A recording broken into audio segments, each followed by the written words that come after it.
बिस्मिल्लाहिर्रहमानिर्रहीम, अस्सलाम वालेकुम। लाखों करोड़ों दुरूदो सलाम मोहम्मद मुस्तफ़ा सल्लल्लाहु अलैहि वसल्लम और आले मोहम्मद पर।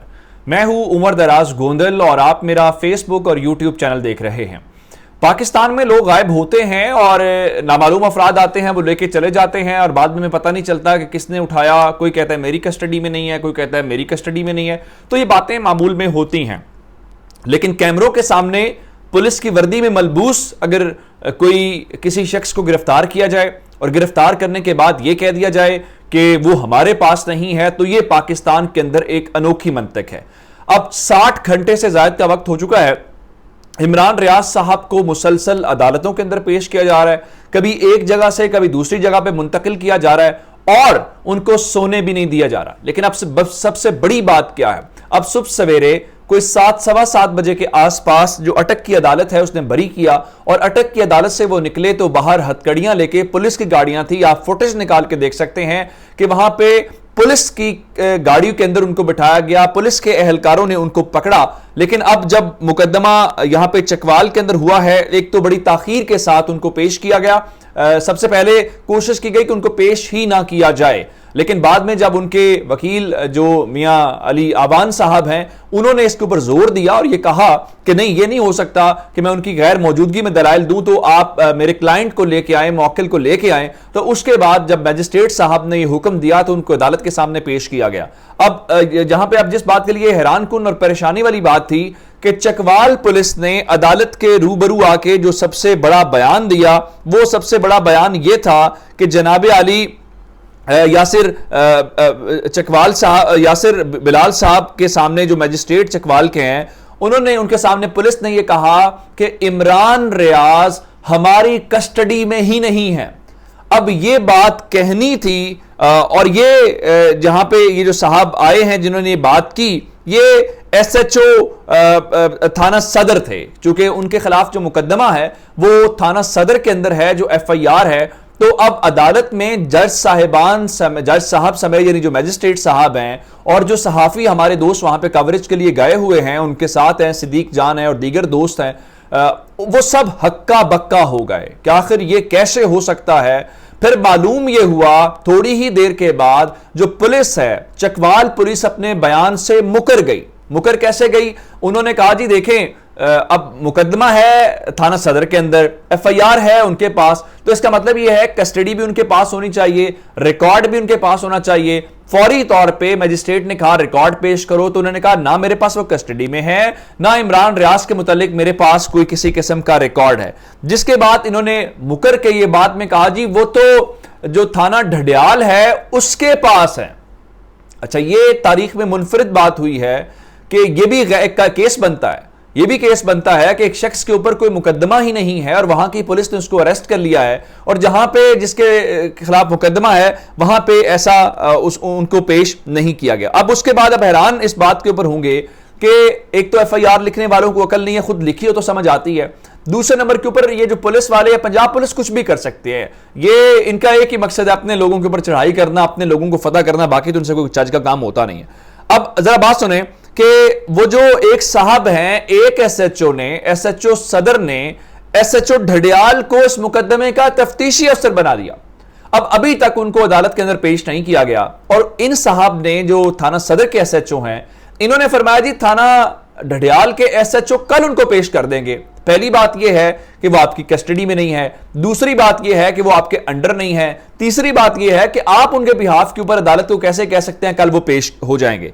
अब इस सारी सूरत हाल से आपको अंदाजा लग सकता है कि जिस तरह उनके वकील कह रहे थे 60 घंटे से कभी इस अदालत में कभी उस अदालत में अजियत दी जा रही है, जहनी तौर पर टॉर्चर किया जा रहा है, और फिर जानबूझ के उनको उस केस के अदालत के अंदर उस टाइम पेश किया गया जब अदालती वक्त खत्म हो जाए। अब आप देख सकते हैं टाइम इसका क्या हो रहा है, अभी तक उनके केस का कोई फैसला नहीं हो पाया। अब इसमें तमाशा लग जाएगा जी ढडियाल और थाना सदर के दरमियान, फिर फैसला होगा जी ये तो ठीक है जी, हम तो इनको बेल दे देते हैं या इस मुकदमे को खारिज कर देते हैं। उसके बाद भावलपुर की पुलिस वहां पे है तो भावलपुर की पुलिस गिरफ्तार करेगी और कल से वैसे ही छुट्टी है और ना ये सिलसिला यहां से चलता चलता आगे चले जाएंगे। इससे आप अंदाजा ये लगा सकते हैं कि इनके पास कहने को कुछ नहीं है, लेकिन सिर्फ और सिर्फ उनको तकलीफ देनी है। फिर एक और खबर जो आज हमारे दोस्त ने ब्रेक की, उनका बताना यह है कि नून लीग की एक अहम शख्सियत ने इमरान रियाज के ऊपर तशद्दुद यानी टॉर्चर करने के अहकामात दे दिए हैं। कल तक मैंने जो बात की, रात को मेरी सिद्दीक जान साहब से भी बात हुई, उनसे मैंने पूछा भी, तो वहां पे उन्होंने खुद भी वैसे भी बताया कि तशद्दुद का कोई इल्जाम नहीं लगा कि उनके ऊपर, इमरान रियाज के ऊपर कोई तशद्दुद जिस्मानी तौर पे हुआ, ज़हनी तौर पे तशद्दुद इस वक्त भी जारी है उनके ऊपर।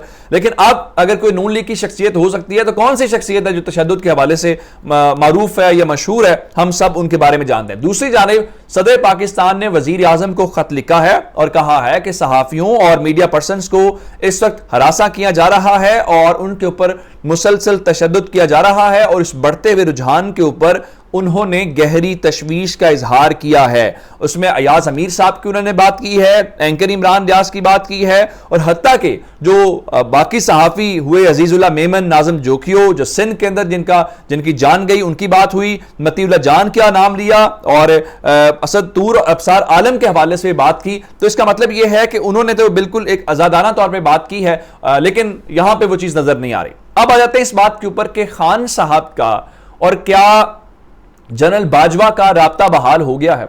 एक तो जनरल बाजवा के हवाले से बात करने से पहले इमरान खान साहब जो हैं वो इस वक्त लाहौर के अंदर मौजूद हैं, जमान पार्क के अंदर, और जमान पार्क के अंदर चूंकि साथ ही आगे, आप जमान पार्क से आगे जाएंगे तो आगे मुगलपुरा और धर्मपुरा शुरू हो जाता है।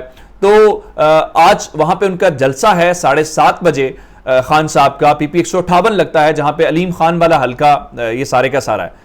अब इस सारी सिचुएशन के दौरान मैं आपको बताना ये चाह रहा हूं कि उन्होंने सीनियर सहाफियों से जमान टाउन, जो उनका अपना घर है जाती तौर पे, वहां पे मुलाकात की है, जिसमें मुख्तलिफ सहाफी दोस्त थे, मेरी उनसे कुछ से बात हुई, कुछ ने वैसे ही किया, और ये खबरें अब मीडिया के अंदर भी रिपोर्ट हो रही हैं।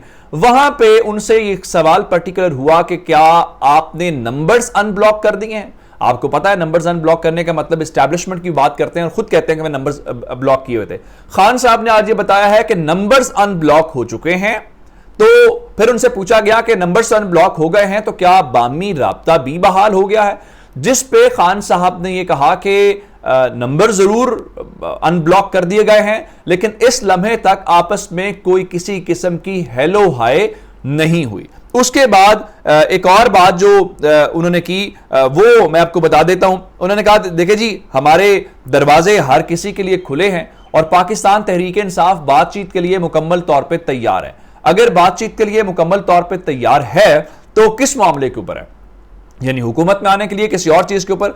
इस पे उन्होंने वाजे कर दिया कि हम सिर्फ और सिर्फ इलेक्शंस के मामले के ऊपर बातचीत के लिए तैयार हैं, इसके अलावा कोई मामला नहीं। फिर उन्होंने फौज कर कहा, फौज को मैं कमजोर नहीं देखना चाहता, मुझे खतरा और खदशा यह है जो लोग आपने हुकूमत में बिठा दिए वो इस मुल्क का भट्टा बिठा दें।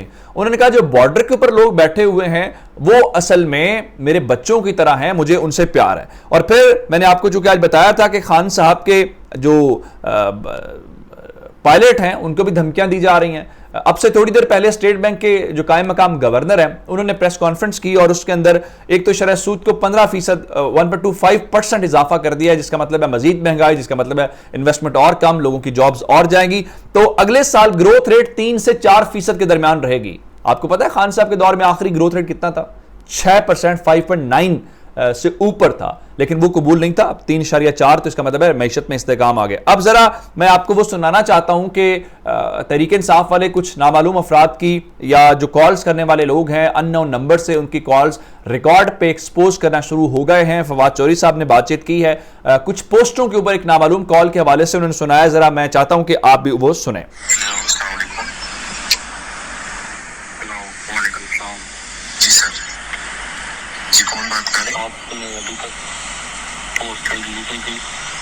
सर कौन सी पोस्ट आप हुक्म करें?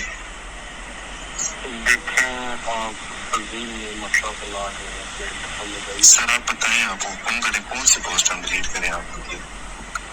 सर आपको कल शाम तक उठा लिया जाएगा, 5 बजे तक आपको उठा लिया जाएगा। ये सीरी कॉल है जिसपे उन्होंने बाकायदा कहा ये एजेंसीज ही कर सकती हैं कॉल्स ट्रैप और अननोन नंबर से। तो इसका मतलब ये है कि अगर जनरल बाजवा कह रहे हैं कि इदारे सियासत से दूर हैं तो उनको भी कहना चाहिए। फिर IB का उन्होंने नाम लिया, तो ये थोड़ा सा मामला किसी हक में नहीं है, इसको रोकना चाहिए, वरना ये मामला बहुत बिगड़ता हुआ नजर आ रहा है। अपना बहुत सारा ख्याल रखिएगा। खुदा हाफिज।